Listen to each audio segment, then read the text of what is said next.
DBC নিউজের নিয়মিত আয়োজন সংবাদ সম্প্রসারণে সবাইকে স্বাগত জানাচ্ছি। আমি মজুমদার জুয়েল।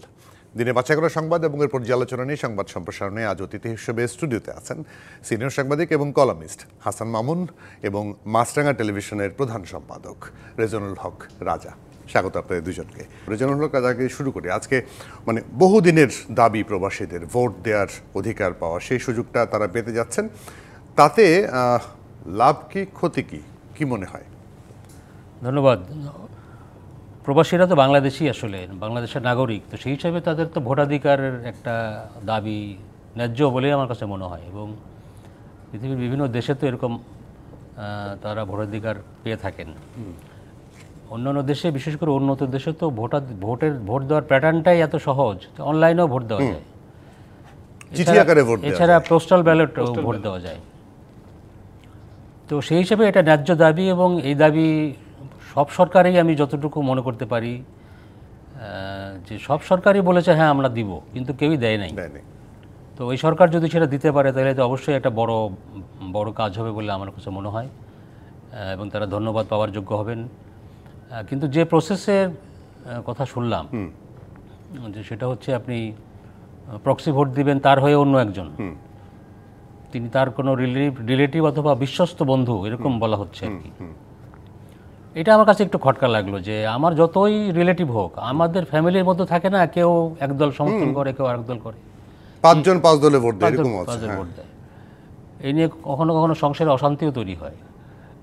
আবার আরেকজন আত্মীয়কেই যখন আমি বিশ্বাস করতে পারছি না, এখন আমার এক বন্ধু, বিশ্বস্ত বন্ধু, তারও তো ভিন্ন মত থাকতে পারে। এই জিনিসটা আমার কাছে ঠিক মনে হচ্ছে না যে এই সমস্যাটা সমাধান হলে বলে মনে হয় না। এতে আরও ঝগড়াঝাটি বাড়তে পারে। সামহাও যদি আমার ভোট, আমি প্রবাসী, আমার ভোটটা যদি মামুন ভাই, আমার বিশ্বস্ত বন্ধু অথবা আত্মীয়, তিনি অন্য কোথাও ভোট দেন এবং এটা যদি আমি জানতে পারি, তাহলে তো দুজনের মধ্যে সম্পর্কটা নষ্ট হবে। একদম। এর চাইতে কি অনলাইন ভোটিংটা, আমি যতটুকু জানি যে নির্বাচন ব্যবস্থা সংস্কার কমিশন যে সমস্ত সুপারিশ করেছেন, তার মধ্যে কিন্তু অনলাইন ভোটিংয়ের সুপারিশ তাদের রয়েছে।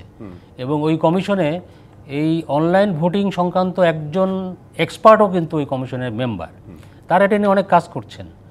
তো why not online voting or postal ballot, এইভাবে এই জিনিসটা করা গেলে সমস্যাটার প্রকৃত সমাধান হতো বলে আমার কাছে মনে হয়। ওনারা যেভাবে চিন্তা করছেন, আমি জানি না প্রবাসীরা কিভাবে এটা অ্যাকসেপ্ট করবেন কি না, আমার কাছে মনে হয় না। সো আমি আবারও বলি যে যেটার জন্য তারা দীর্ঘদিন ধরে ফাইট করছেন, সেটা যদি সমাধান করতে হয়, তাহলে প্রচলিত পদ্ধতি, আমাদের তো নতুন করে কিছু আবিষ্কার করার দরকার নাই। পৃথিবীর দেশে দেশে যেভাবে আছে সেই পদ্ধতিটাই অনুসরণ করা দরকার, সেই কাজটার দিকে মনোযোগী হওয়া দরকার বলে আমার কাছে মনে হয়। কিন্তু হাসান মামুন, এই জায়গাটা একটা জিনিস আমরা আমাদের যে পরিমাণ ভোটারের উপস্থিতি, সেটা অবশ্যই নানা ধরনের অভিযোগ আছে যে বিভিন্ন সময় আওয়ামী লীগ সরকার ভোট দিতে দেয় নাই, সুযোগ রাখে নাই, একটা মাত্র দলই ভোট করেছে, মানুষ এই জন্য যায় নাই। তো মানুষ তারপর খুব একটা যায় না ভোট দিতে।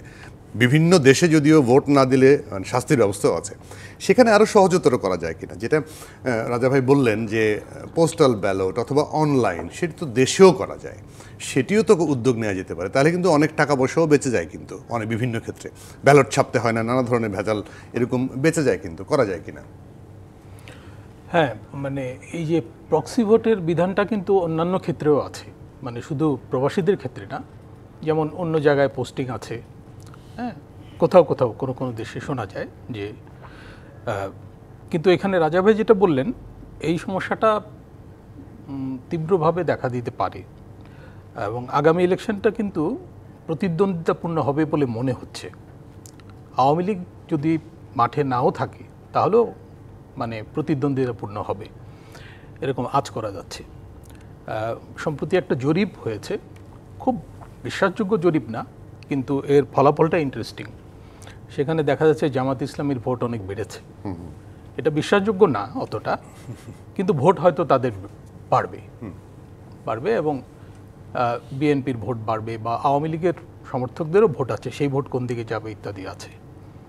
তো আওয়ামী লীগ যদি ভোট করতে না পারে, তার ভোটটা গুরুত্বপূর্ণ, ডিসাইসিভ রোল প্লে করতে পারে, মানে জয় পরাজয়ের ক্ষেত্রে। সেক্ষেত্রে কিন্তু 1.5 কোটি লোকের প্রক্সি ভোট, এটা খুবই গুরুত্বপূর্ণ। মানে 1.5 কোটি যদি হয়, মানে আমি জানি না তথ্যটা কতটা ঠিক, 1.5 কোটির বেশি প্রবাসী, বিরাট সংখ্যা। এবং এখানে যদি 1/3 ভোট যদি মানে অবিশ্বস্ত লোকের হাতে পড়ে তাহলেও কিন্তু এটা বিরাট। হ্যাঁ, কোথাও কোথাও তীব্র প্রতিদ্বন্দ্বিতার ক্ষেত্রে 10,000 ভোটও করে। সেজন্য প্রক্সি ভোটটা আসলে ডিপেন্ডেবল মনে হচ্ছে না। এখানে রাজা ভাই যেটা বললেন, আমি মানে এই যে পোস্টাল ব্যালটের ব্যাপারে কিন্তু আলোচনা হচ্ছে অনেকদিন ধরেই, এবং আমাদের প্রধান উপদেষ্টা ইউনূস সাহেব বক্তৃতায়ও বোধহয় অঙ্গীকার করেছিলেন যে মানে তাদের ভোটাধিকার নিশ্চিত করা হবে, এবং পোস্টাল ব্যালটের কথা উনি বলেছিলেন। আমার যদ্দূর মনে পড়ে 2-3 মাস আগে দেয়া একটা মানে বক্তৃতায়। তো এটা কেন সম্ভব হবে না? আর নির্বাচন যদি একটু দেরি হয়, নির্বাচন তো বিলম্বিতও হতে পারে, যেরকম কথাবার্তা হচ্ছে, মানে আগামী বছরের মধ্যভাগ পর্যন্ত গড়াতে পারে প্রধান উপদেষ্টার ঘোষণা অনুযায়ী, যদি একটু বেশি সংস্কার করতে হয়। যদিও মানে প্রেস সুইং থেকে বলা হয়েছে হ্যাঁ, বড়জোর মার্চ পর্যন্ত। এখন ডিসেম্বর মার্চের কথা বেশি হচ্ছে, কারণ মার্চের পরে আবার বর্ষা বৃষ্টি বাদলের ব্যাপারটা আসে, তারপর রোজা এবং ঈদের ব্যাপারটা আগামী বছরও চলে আসবে। সেজন্য মার্চ পর্যন্ত বলা হচ্ছে। তো মার্চ পর্যন্ত হলেও কিন্তু 1 বছর সময় আছে। তো এর মধ্যে এই প্রক্রিয়াগুলো মানে ত্বরান্বিত করে একটা গ্রহণযোগ্য সিদ্ধান্তে কেন নির্বাচন কমিশন আসতে পারবে না, সেটা কিন্তু মানে এটা বোধগম্য না। তো আমার মনে হয় যে প্রক্সি ভোটের ব্যাপারটা মানে সমালোচিত হবে, এবং এটা প্রবাসীরাও খুব একটা গ্রহণ করবে না। আমি সে জায়গায় রাজা কাছে একটা জিনিস আজকে ডক্টর আলী রিয়াজের বক্তব্য নিশ্চয়ই শুনেছেন, সংস্কার ঐক্য কমিশনের যিনি ভাইস প্রেসিডেন্ট, তিনি বলেছেন যে সংস্কার চলবে, সংস্কারের কারণে নির্বাচনে পেছাতে হবে বা নির্বাচন প্রভাব পড়বে এমন কোনো বিষয় না, কিন্তু সংস্কার কমিশনের অনেক সুপারিশের উপর তো অনেক কিছু নির্ভরশীল। আমি যদি বলি যে সংস্কার কমিশনের সবচেয়ে প্রায়োরিটি সংস্কারের সুপারিশ হওয়া উচিত নির্বাচন কমিশনে, তো তারা যদি 6 মাস পরে একটা নতুন সংস্কার প্রস্তাব দেয়, সেটি বাস্তবায়ন করে নির্বাচন কি করে ডিসেম্বরে হবে? না, সেটি তো হবেই না। নির্বাচন কমিশনের যেটুকু যেসব দল খুব তাড়াতাড়ি ইলেকশন চায়, তারা বলছেন যে নির্বাচনটাকে ঠিকঠাক মতো করার জন্য মিনিমাম যেটুকু সংস্কার দরকার সেটা করেন। আর বাকিগুলো জাতীয় ঐকমত্য কমিশন তো অনেকগুলি সুপারিশ করেছে, সব পার্টির কাছে পাঠিয়েছে, সেখানে মতামত নেওয়া হবে। এটা কিন্তু আমাদের চিফ অ্যাডভাইজার সাহেবও কিন্তু বলেছেন, রিসেন্টলি উনি একটা মিটিংয়ে বলেছেন যে কিছু ইলেকশনে আগে হবে, কিছু পরে নির্বাচিত সরকার এসে করবে। তো সেই হিসাবে আমার কাছে মনে হয় না কোনো জটিলতা হবে। আজকে তো জনাব আলী রিয়াজ তো নিজেও বলেছেন যে এটার কারণে ইলেকশন বিলম্বিত হওয়ার কোনো সম্ভাবনা নাই।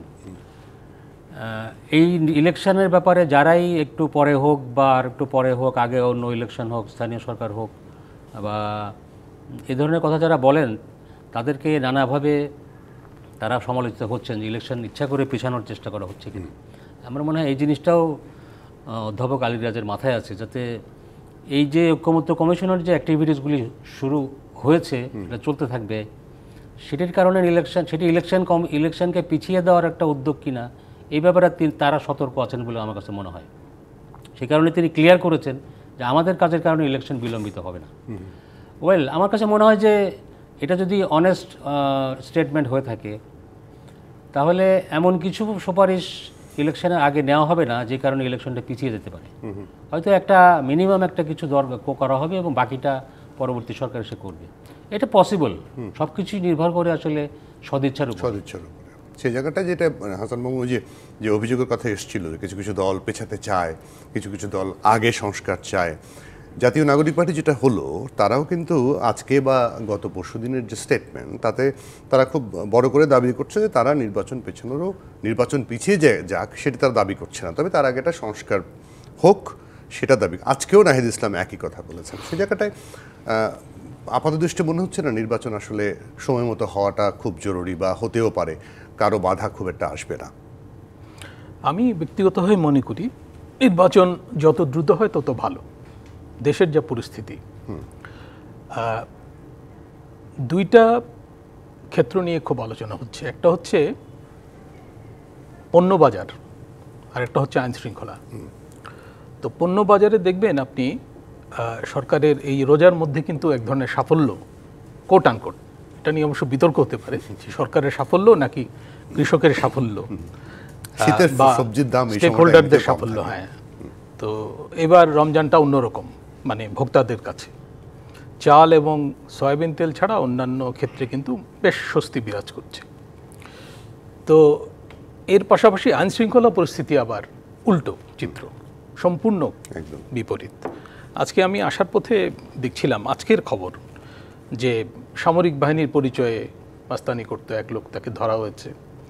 পুলিশের পরিচয়ে ডাকাতি করতে গেছে, লোকজনের সন্দেহ হয়েছে, তারপরে ধাওয়া করেছে। বৈষম্য বিরোধীদের পরিচয় আচ্ছা, বৈষম্য ধরা বিরোধী, পড়ছে। হ্যাঁ, পরিচয়ে এবং ইয়েতে টাঙ্গাইলে এক ভদ্রমহিলা সমন্বয়ক, উনি তুল কালাম করেছেন, তাই না? সাবেক আওয়ামী লীগ নেতা, তার পাঁচতলা বাড়ি দখল করে পাগলদেরকে ঢুকিয়ে হ্যাঁ দিয়েছেন। ঢুকিয়ে দিয়েছেন এবং চাঁদা দাবি, তারপরে লোকজন নিয়ে ভাঙচুর করা, ক্যাশ টাকা নিয়ে যাওয়া, স্বর্ণালঙ্কার নিয়ে যাওয়া, একাধিক বাড়ি ভাঙচুর করা, তারপরে তাকে অ্যারেস্ট করা হয়েছে অনেক কিছুর পরে। তো এগুলো হচ্ছে। আজকে বোধহয় পঙ্গু হাসপাতালে মারামারি হয়েছে, মানে জুলাইয়ের যোদ্ধাদের সঙ্গে, তার আত্মীয় স্বজনের সঙ্গে পঙ্গু হাসপাতালের কর্মচারীদের সেনাবাহিনীকে গিয়ে নিয়ন্ত্রণ করতে হয়েছে। তো এটা একটা মানে খুবই দুর্ভাগ্য। জামায়াতে ইসলামের কয়েকজন নেতা ডাকাতি শিকার হয়েছেন কালকে রাতে, বোধহয় রাত 8:30টার সময় সিরাজগঞ্জে। মানে এটা তো সাংঘাতিক ব্যাপার। তারপরে ধর্ষণ এবং শিশু ধর্ষণ, অন্তঃসত্ত্বা নারী ধর্ষণ, এই একটা তাণ্ডব বয়ে যাচ্ছে। ধর্ষণের ব্যাপারগুলো আগেও ছিল এবং শিশু, কন্যা শিশু, এদের ওপর নিগ্রহ, এগুলো আগেও ছিল, কিন্তু এটা কমেনি, চলছে।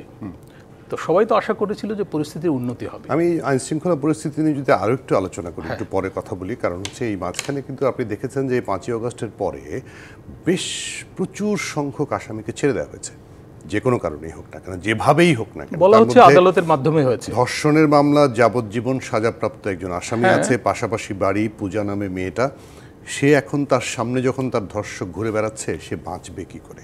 বয়স মাত্র 13। বিষয়গুলো নিয়ে আলোচনায় আসতে চাই। দর্শক, সংবাদ সম্প্রসারণে একটা বিরতি নিচ্ছি, সঙ্গে থাকবেন। বিরতির পর আবারও স্বাগত সংবাদ সম্প্রসারণে। আমাদের সঙ্গে স্টুডিওতে আছেন সিনিয়র সাংবাদিক ও কলামিস্ট হাসান মামুন এবং মাছরাঙা টেলিভিশনের প্রধান সম্পাদক রেজনুল হক রাজা। রেজনুল হক রাজাকে দিয়ে শুরু করি, কারণ আইন শৃঙ্খলা পরিস্থিতি নিয়ে যেহেতু হাসান মামুন প্রশ্নটা তুলে ধরলেন, এখানে নারী নির্যাতনের ব্যাপারটা আসছে। নারীর প্রতি বিদ্বেষ সৃষ্টিকারীকে যেভাবে জেল থেকে ছাড়িয়ে নিয়ে ফুলের মালা দিয়ে বরণ করা হয়, সেটি যদি সামনে আসে, তখন বিদ্বেষকারীরা তো ভালোই সামনে মানে সুযোগ খোঁজার চেষ্টা করবে। পাশাপাশি এতদিন পরে এসে সরকারের পক্ষ থেকে বলা হচ্ছে যেখানে মব সেখানে গ্রেপ্তার, এতদিন করেন নাই কেন? সেটা তো প্রশ্ন। যেভাবে 3 উপদেষ্টা বসে কথা বললেন এবং বললেন, খুব শক্ত অবস্থান নিলেন যে এখন থেকে আর, এখন সময় এসেছে, এখন থেকে আর অ্যালাউ করা হবে না, সঙ্গে সঙ্গে ব্যবস্থা নেওয়া হবে। আমরা এতদিন আলো করা হয়েছিল, এতদিন অ্যালাউ করা হয়েছে, সেটার তো আমরা দেখতেই পাচ্ছি। যে এক্সাম্পলটা আপনি দিলেন, যে একজন ঢাকা বিশ্ববিদ্যালয়ের একজন কর্মচারী, তিনি ঢাকা বিশ্ববিদ্যালয়ের একজন স্টুডেন্টকে ঢাকা বিশ্ববিদ্যালয়ের ক্যাম্পাসে পাবলিকলি হ্যারাস করলেন এবং তার রেজাল্ট কী হলো? সেই স্টুডেন্ট থানায় অভিযোগ করলো, মামলা দিল, আর তাকে, যিনি হ্যারাস করলেন, তাকে আটক করার পরে কয়েক ঘন্টার মধ্যে তিনি জামিন পেলেন এবং তাকে ফুলের মালা দিয়ে বরণ করা হলো। এবং ওই একটা গোষ্ঠী তার কাছে একটা কোরআন শরীফ ধরা দিল, তাকে পাগড়ি পরিয়ে। এভাবে তিনি বীরের বেশে বের হয়ে গেলেন, আর ওই স্টুডেন্টরা মামলা প্রত্যাহার করে নিলেন। এই ঘটনা থেকে বাকিরা কি শিক্ষা নেবে? যে না, এগুলি করলে ছাড়া পাওয়া যায়, এগুলি করলে আরো হিরো হওয়া যায়, রাইট, তাই না? তো এগুলি যে আখেরে যে ভালো হয় না, এখন তো সরকারকে নিজেকেই বলতে হচ্ছে যে না, আর আমরা সহ্য করব না। তো এখন পানি কিন্তু অনেক দূর গড়িয়ে গেছে। আপনি এখন যতই আপনি শক্ত ব্যবস্থা নেন কিনা, শেষ পর্যন্ত কতটুকু আপনি পরিস্থিতি নিয়ন্ত্রণ করতে পারবেন? কারণ দেখেন, ঘটনা কিন্তু ঘটছে বিভিন্ন জায়গায়। দেরি আগে করা হয় নাই বলে যে এখনও করলে রেজাল্ট হবে না, তা আমি বলছি না। মানে দেরি হয়ে গেলেও কাজটা করা উচিত। এবং এই মব আলটিমেটলি, আপনি যখন প্রশাসনে থাকেন, সরকারে থাকেন, আপনি যদি এটাকে দেখেও না দেখার ভান করলেন, একসময় কিন্তু আপনাকে ভিকটিম হবে। এটা আমরা সবসময় দেখে আসছি, এটা ইতিহাসের শিক্ষা। তো তারপরেও আমরা খুশি হব যদি সরকার এখন থেকেও শক্ত ব্যবস্থা নেয়। অবশ্য কিছু কিছু স্টেপ নেওয়া হচ্ছে দেখলাম। টাঙ্গাইলের ঘটনা যেটা হাসান মামুন ভাই বললেন, সেই যে সমন্বয়ক, নারী সমন্বয়ক, তাকে কিন্তু অ্যারেস্ট করা হয়েছে। তো এইরকম দু একটা এক্সাম্পল আবার একটু আমাদেরকে আশাবাদীও করে।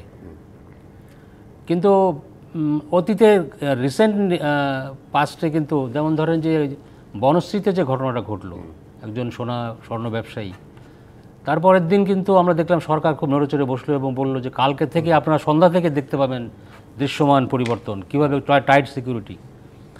আবার অপারেশন ডেভিল হান্ট একটা কিন্তু শুরু হয়েছিল, এটা তো নিশ্চয়ই বন্ধ হয়নি, চলছে। তো কিন্তু এগুলির কোনো ইম্প্যাক্ট আমরা দেখি সোসাইটিতে দেখি না। আমার মনে হয় যে সব কাজ আপনার করা দরকার না, আপনি দুই একটা এক্সাম্পল তৈরি করলে তো বাকি সবাই মেসেজটা পায়। আপনি এই বর্তমান সরকার কিন্তু এত কিছু করার সামর্থ্যও কিন্তু নাই। সরকার এমনিতে অন্তর্বর্তীকালীন সরকার, যারা দুষ্ট প্রকৃতির মানুষ তারা জানে যে এই সরকার আজ আছে কাল নাই, এদেরকে খুব বেশি গণায় ধরার দরকার নাই। তো আপনি কিন্তু পুরোপুরি যদি আপনি সব কিছু আপনি হ্যান্ডেল করতে চান পারবেন না। আপনি কয়েকটা জিনিস বেছে বেছে করেন, এক্সাম্পল সেট করেন, তাহলে মেসেজটা সবার কাছে যায়। তো আমি অনুরোধ করব, বা সরকার যেরকম বলেছে যেটা সেরকম যদি করা হয় তাহলে আমরা খুশি হব।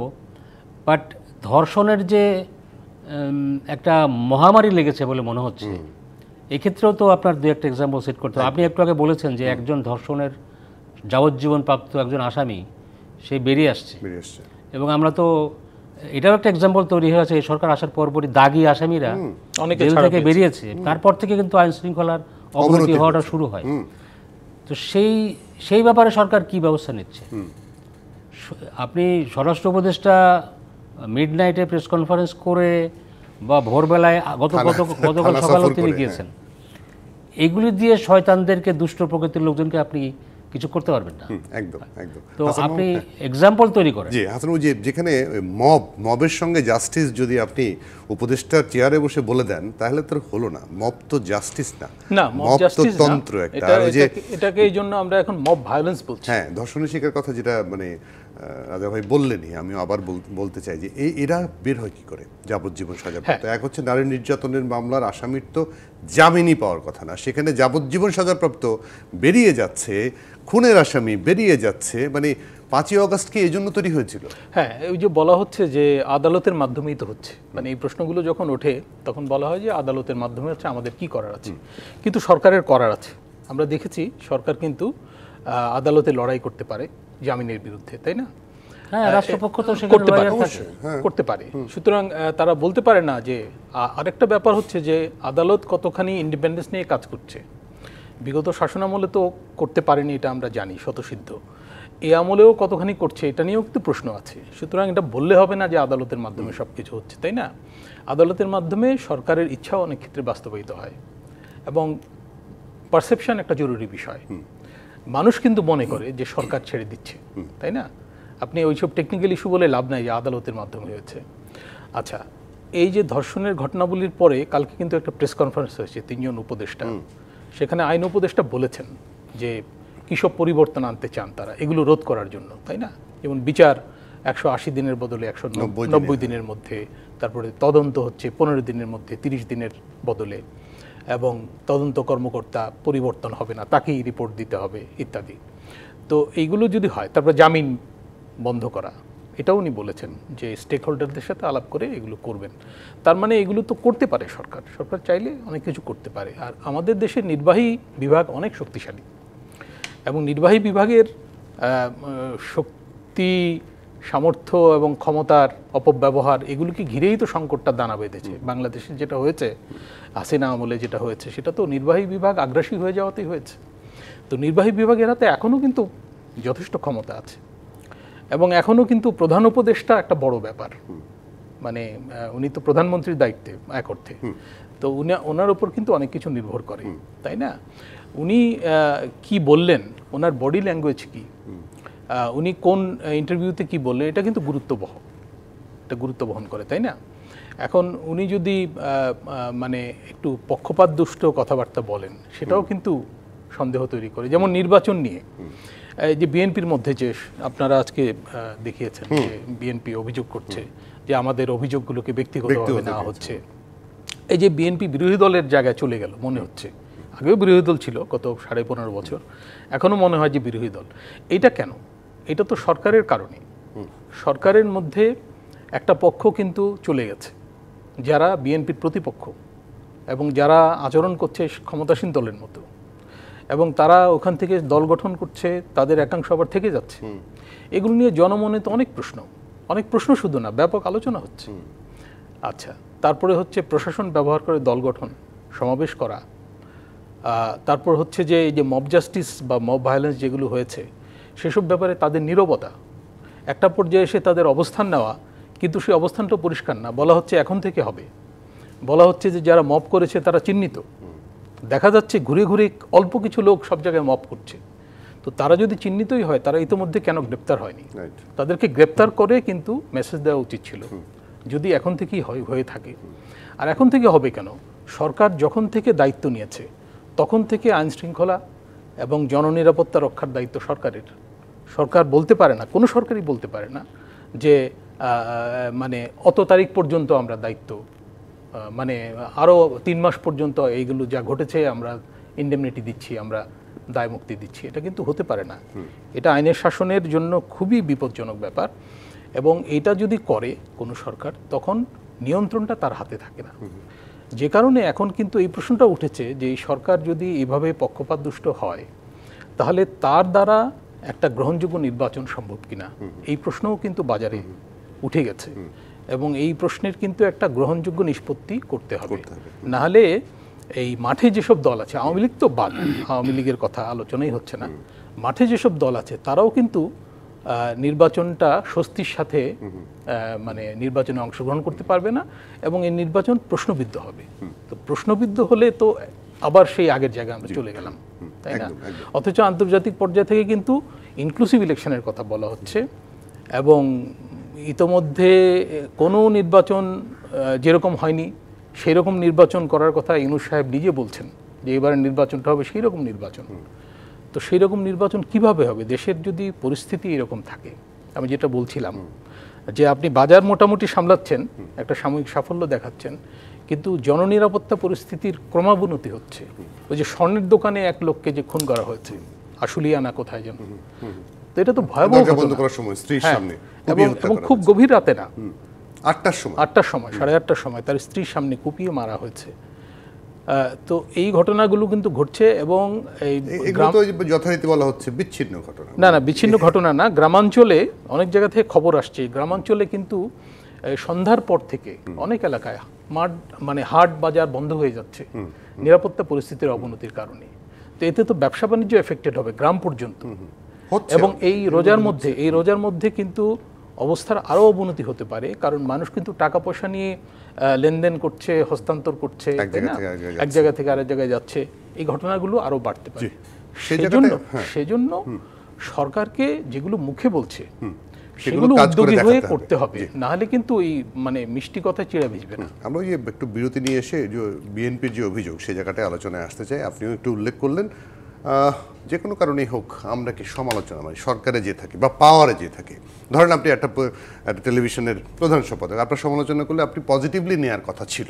আমাদের রক্তের মধ্যে কি এটা সমস্যা আছে কিনা, যে যায় লঙ্কা সে হয় রাবণ কিনা, এই জায়গাটা একটু আলোচনায় আসতে চাই। দর্শক, সংবাদ সম্প্রসারণ নিচ্ছে আরোটি বিরতি, সঙ্গে থাকবেন। বিরতি পর আবার স্বাগত সংবাদ সম্প্রসারণে। স্টুডিওতে আছেন হাসান মামুন এবং রেজানুল হক রাজা। আপনাদের দুজনকে আবারও স্বাগত। রেজানুর কাছে যেটা আমি বিরতি যাওয়ার আগে বলেছিলাম যে সমালোচনা সহ্য করতে পারি না কেন আমরা। আমার দাবি, আমি একটা পলিটিক্যাল পার্টি করি বা আমি একটা সাধারণ নাগরিক, আমার একটা দাবি থাকতেই পারে। দাবি করা মানেই সরকারের বিপক্ষে চলে যাওয়া, সরকারের সমালোচনা করলে সরকার শুনতে পারবে না, সে তাইলে তো ফ্যাসিস্টদের মতোই হলো না। সেই তো অবশ্যই বর্তমান সরকারকে অতীতের সকল সরকারের চাইতে যে এই সরকারের যে আলাদা, সেটা তো তারা প্রমাণ করতে হলো। তারা কিন্তু কমিটেড, তারা কিন্তু বলেছেন নতুন বন্দোবস্ত করার দাবি তুলেছে। এই সরকারকে যারা বসিয়েছে ক্ষমতায়, এই যে ছাত্র আন্দোলনের, ছাত্র জনতার আন্দোলনের ফসল তো সরকার, এবং সরকারের 3জন নেতাও এই সরকারে ছিলেন, এখন একজন নাই, 2জন আছেন। তো তাদেরকে তো অবশ্যই ডিফারেন্ট হইতে হবে। এবং আমার যতটুকু মনে পড়ে, আমাদের মাননীয় প্রধান উপদেষ্টা ডক্টর মোহাম্মদ ইউনূস তার একটা ভাষণে পরিষ্কার বলেছিলেন যে আপনারা আমাদেরকে সমালোচনা করুন, আমাদের ভুল ধরিয়ে দেন, আমরা যাতে শুধরাতে পারি। তো এখন সেটাতে আপনি তো আপনার নিজের কথা তো আপনি নিজে রক্ষা করতে হবে। এবং বিএনপি যে অভিযোগটা করছে, বিএনপি একটা বড় দল, তারা বলছে যে আমাদের কোনো কথা তারা পার্সোনালি নাই এবং কখনো কখনো এটার জন্য তাদেরকে শাস্তি পেতে হয়। তো এটা খুব ভদ্রভাবে তারা বলেছে কথাটা। তো এটা কিন্তু খুব ভদ্রভাবে বললেও, খুব মানে নরমভাবে বললেও অভিযোগটা কিন্তু গুরুতর। তার মানে কি? তাহলে কি বিএনপিকে আপনি টলারেট করছেন না? তাহলে আপনি কাকে কোন উদ্দেশ্য থেকে করছেন? বিএনপি ক্ষমতায় মানে পরবর্তী নির্বাচনে বিএনপির ক্ষমতায় যাওয়ার সম্ভাবনাই তো বেশি।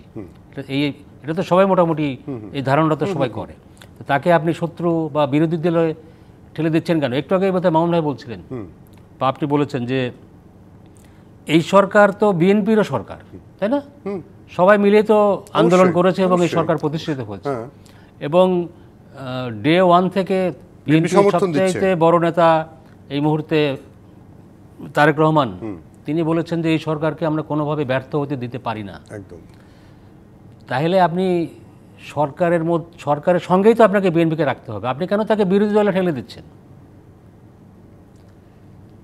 তো যাই হোক, আমার মনে হয় যে এটা আমি জানি না কেন এরকম হচ্ছে। রাজনৈতিক নানান ইকুয়েশন আসছে, যেটা কিছুটা মামুন ভাই এই আগে বলছিলেন। নতুন দল আসছে, নতুন দল, তারা নতুন দলের আহ্বায়ক নাহিদ ইসলাম গতকালকেও পরশুদিন তো একটা বক্তৃতা বলেছেন, আমরা কিন্তু বিজয়ী হতে যাচ্ছি। একটা বিজয় তো তাদের হয়েছে। এই যে ছাত্র জনতার গণ অভ্যুত্থানে তারা আওয়ামী লীগ সরকারের পতন ঘটিয়েছে, তারপর আবারও বিজয়ী হতে যাচ্ছে তারা বলেছেন। নতুন একটা দল হলো, সেই দল সামনে ইলেকশনে যাবে, তারা ইলেকশনে জিততে চাইবে, ক্ষমতায় যেতে চাইবে, এ তো খুব স্বাভাবিক। কিন্তু তার প্রসেসটা কি হবে সেটা তো একটা দেখার বিষয় আছে, তাই না? তো আর আপনি যদি এখন থেকে বিএনপির সাথে এরকম আচরণ করতে থাকেন, তাহলে তো বলতে হবে তাহলে আপনি সরকার, তাহলে আপনি অন্য একটা সাইড নিয়েছেন। যে ব্যাপারে বিএনপির বড় নেতারা কিন্তু অলরেডি বলেছেন যে তাদের নিরপেক্ষতা নিয়ে তারা প্রশ্ন তুলছে। আমরা এদের বাইরে সমস্ত দল বা যারা মানে ক্ষমতার যারা পার্টনার বা ক্ষমতায় যারা স্টেক হোল্ডার, তাদের বাইরে থেকে আমরা দেখতে চাই যে সরকার একটা নিউট্রাল ভূমিকা রাখবে এবং কিছু রিফর্মস করবে, তারপরে একটা ফ্রি অ্যান্ড ফেয়ার ইলেকশন হবে, তারপরে যে দল ক্ষমতায় যাবে। তাই তো? গত 3টা ইলেকশন নিয়ে তো বহুত অভিযোগ, অনেক অভিযোগ। তাহলে এবার একটা ফ্রি ফেয়ার ইলেকশন করার তো কোনো বিকল্প নাই। তাহলে আপনাকে তো সেই রোলটাই প্লে করতে হবে, যাতে কেউ প্রশ্ন না তুলতে পারে। বাট বিএনপি যখন এই কথাটা বলে, তখন নিশ্চয়ই আপনি সেই ভূমিকাটা পালন করছেন না। তো আমরা আশা করব যে যাই হোক, কথাবার্তার মধ্যে কখনো কখনো ভুল বোঝাবুঝিও থাকতে পারে। সরকার এমন কিছু করে দেখাবে যে তারা সত্যি সত্যি নিরপেক্ষ নির্বাচন দিতে বদ্ধপরিকর এবং সেই লাইনে তাদের সকল কার্যক্রম পরিচালিত হবে। জি, হাসান মামুন, কিন্তু সেই জায়গাটায় কিন্তু আপনি বিগত বেশ কয়েকদিন বিএনপির কথা শুনছেন, আপনি এক ধরনের সরাসরি অভিযোগ এবং কিছু কিছু বক্তব্য এরকমও আছে যে নির্বাচনের দাবি তুললে কোনো কোনো উপদেষ্টার গাত্রদাহ হয়। হ্যাঁ, এই অভিযোগগুলো আছে। কিন্তু মানে যেটা রেজানুর রাজা বললেনই, আসলে এগুলো কেন হবে? কারণ এই যে সরকার পরিবর্তন, এটার প্রধানত কারণ তো ছিল যে ভোটের অধিকার কেড়ে নেওয়া বিগত সরকারের। সেটা একটা বিশাল কারণ। সেই যুদ্ধে কিন্তু বিএনপি 16 বছর ধরে মাঠে। তাদেরকে একেবারে এরকম মানে নেগেটিভলি ছেড়ে দেয়া, নেগলেক্ট করাও তো আসলে এটা কতটুকু সঠিক হচ্ছে? দেখেন, 16 বছর বলছেন, 15.5 বছর হাসিনার আমল। এই আমলে কিন্তু বিএনপিকে মাইনাস করার চেষ্টা হয়েছে। এর আগেও বিএনপিকে ভাঙার চেষ্টা হয়েছে 111-এর পরে, এমনকি নির্বাচন কমিশনের মাধ্যমে। এবারও ভাঙার চেষ্টা করা হয়েছিল, কয়েকজনকে বের করে নিয়ে এসে। বিএনপিকে ভাঙা যায়নি, বিএনপিকে আন্দোলন থেকে দূরে রাখাও যায়নি। এবং বিএনপি কিন্তু গত যে আন্দোলন গেল, সেই আন্দোলনে বিএনপি নেতৃত্বে ছিল না, কিন্তু বিএনপির ব্যাপক অংশগ্রহণ ছিল, বিএনপির অঙ্গ সংগঠন থেকে নিয়ে সবার। এবং বিএনপি লিস্ট দিয়েছে তাদের কারা, যদিও এভাবে লিস্ট দেওয়াটা হয়তো অশোভন, সেটা ঠিক না। কিন্তু এই বিতর্কটা এসছিল যে কাদের ভূমিকা কি, ভূমিকা নিয়ে তো অনেক কিছু হয়ে গেল, তাই না? যে কাদের কি ভূমিকা, কে মাস্টার মাইন্ড, হ্যাঁ, কে মাস্টার মাইন্ড ইত্যাদি।